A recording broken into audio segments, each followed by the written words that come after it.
Today, I'll be talking about how I set up and use cameras in Blender. And right here, I have this containment barrel that I want to render. So the first thing I need to do is hit Shift A and add a camera. And you see it comes in right here at the origin, but obviously I need it over here somewhere looking at the model. So I'm going to navigate around until I'm looking at the model from the angle that I want for the rendering, and something like this should work. And now I'll hold down the Control key and the Alt key and then hit 0 on the number pad. And that will move the camera to align with my current view. As you see, I'm now looking at the model through the camera. And if I hit 0 on the number pad to jump out of camera view, you see it's over here now. So I'll hit 0 again to get back into camera view. And now I want to adjust the view a little bit. So I'll hit N to open up this side panel. And in the View tab, I want to make sure I have Lock Camera to View enabled. If I disable this and then try to adjust my view by panning or zooming in and out, I can't do anything. And if I try to orbit the camera around the model, it kicks me out of the camera view. So I'll hit 0 to get back into camera view and enable this option. And now I can pan and zoom in and out and orbit the camera around the model. So it's good to have this option enabled while you're tweaking the camera view to get the angle that you want. But once you have it set, you need to make sure to disable this option so you don't accidentally move your camera. So I'll leave it enabled for now, and I'll come over to the camera properties, and I want to change my focal length. The default is 50, and if I change it to 200, you see the view inside the camera starts to flatten out quite a bit, like an orthographic view. And if I change the focal length to 10, now I'm getting a very distorted fisheye lens view of the model. So I like to set my focal length to about 25 or 30 millimeters for most things. And right now I'm going to rename this camera to Main Camera. And I think I'll change the focal length to 40 millimeters. And then I'll come over to Output Properties, and I'm going to change these settings to get a square image. So I'll set the Y value to 2560, and I'll zoom in a little bit on the model. And I think that's looking pretty good, so I'll disable the Camera to View option so I don't accidentally move my camera. Another thing I like to do is over here in the Camera Properties, in the Viewport Display section, there's this Pass Part Out option. I'm not sure if I'm saying that right, but it's enabled by default with a setting of 0.5, which makes this area around the outside of the camera frame a slightly darker gray. If I set it to 0, now there's no difference between the area outside the camera and the area inside. It all looks the same, which I don't like, so you can leave it set to 0.5, or you can do what I do and crank it all the way up to 1. So it makes everything black around the outside and really frames up the shot and makes it very obvious that I'm in camera view. Now for rendering shots like this, I like to put a flat plane under the model. Then with the plane selected, I'll come over to the Object Properties in the Visibility section, and I'll enable Shadowcatcher. And now when I render, the plane is invisible. But I still get the shadow included with the image. So I'll go ahead and save this.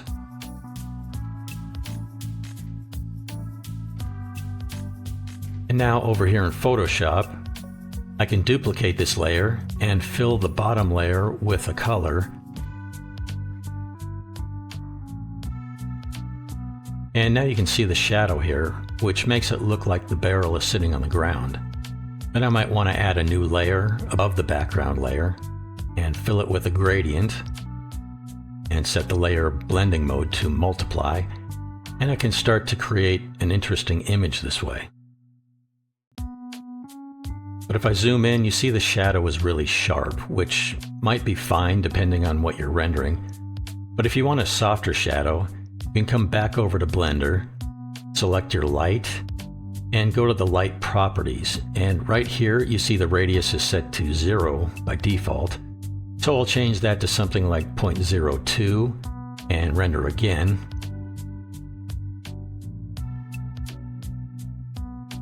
And now over here in Photoshop, I'll duplicate the layer and fill the background with color. And now you can see the shadow is a little softer around the edges, which looks a little better. Another thing you might want to do if you have multiple objects in your scene and you want to focus attention on one main object, you can select your camera, come over to the camera properties and enable depth of field.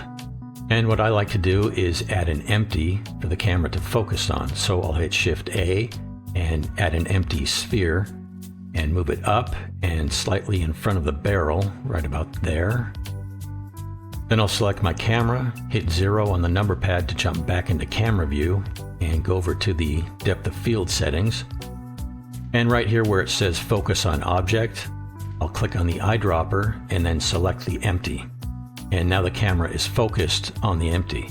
And I can adjust the f-stop setting to add more or less blur on the other objects that are farther away.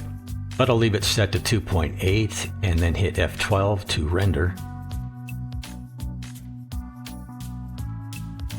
And now you can see how the objects in the background are getting blurred out while the barrel is in focus. And the nice thing about focusing on an empty is that I can move it back here and hit F12 to render. And now you see the mannequin back here is in focus and the barrel is blurry. So it's really easy to control your depth of field this way by moving the empty to any location. But I don't want to just do one render from the front. I also want to zoom in here on the top to show the materials and details, and also from the side over here to show these details. And I could just move my camera to do these other renders, but then if I want to come back and render from the front again, I'll never be able to get the camera lined up exactly how I had it before.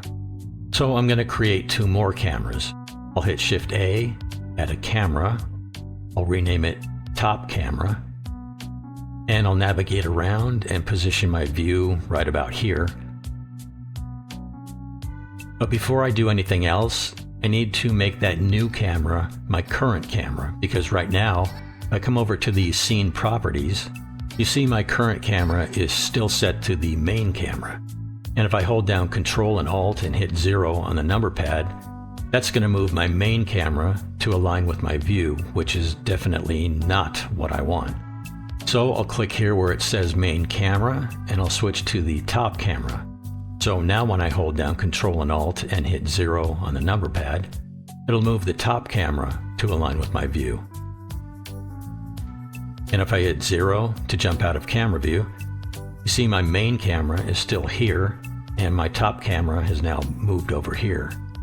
So now I'll hit Shift A and add another camera, and I'll navigate around to the side of the model to get the viewing angle that I want.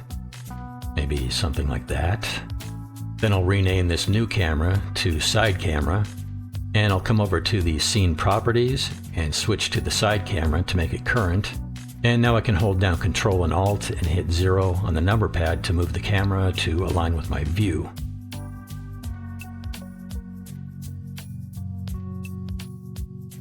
Then I'll hit 0 to get out of camera view, and now you see all of my cameras are in position.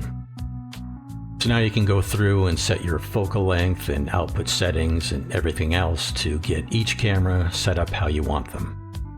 And then once you have them all set up, you can easily switch between cameras.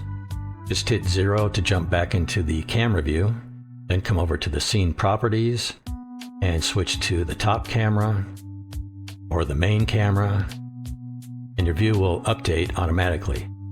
And it looks like I forgot to move the empty back up here to the front, so the barrel is blurry, but you get the idea. So now I have all these cameras in the scene, but I don't want to see them here in the viewport. So I'll come over to the outliner and right click and create a new collection. And I'll call it cameras. Then I'll select the 3 cameras and drag them into the collection. And now I can click the eyeball icon to hide everything inside the collection. So now the cameras aren't visible in the viewport anymore. I can still jump from camera to camera here in the scene properties and render out the images, but the cameras aren't cluttering up the viewport anymore. And one other thing, when I switch to the side camera and hit 0 to jump into camera view, I don't want to see these characters showing up in the render. So I'll come over here to the outliner, and I have them all stored inside this collection. And if I click this eyeball icon, that will hide everything inside the collection. But this only hides them in the viewport. If I hit F12 to render, they're still visible to the camera. If you want to hide them from the camera, you need to click the camera icon. And now when I render, you see they don't show up anymore. So that's about it for this one. If you have any questions or comments, go ahead and post them below. And if you found this video helpful, give it a thumbs up and consider subscribing. Thanks for watching, and I'll see you on the next one.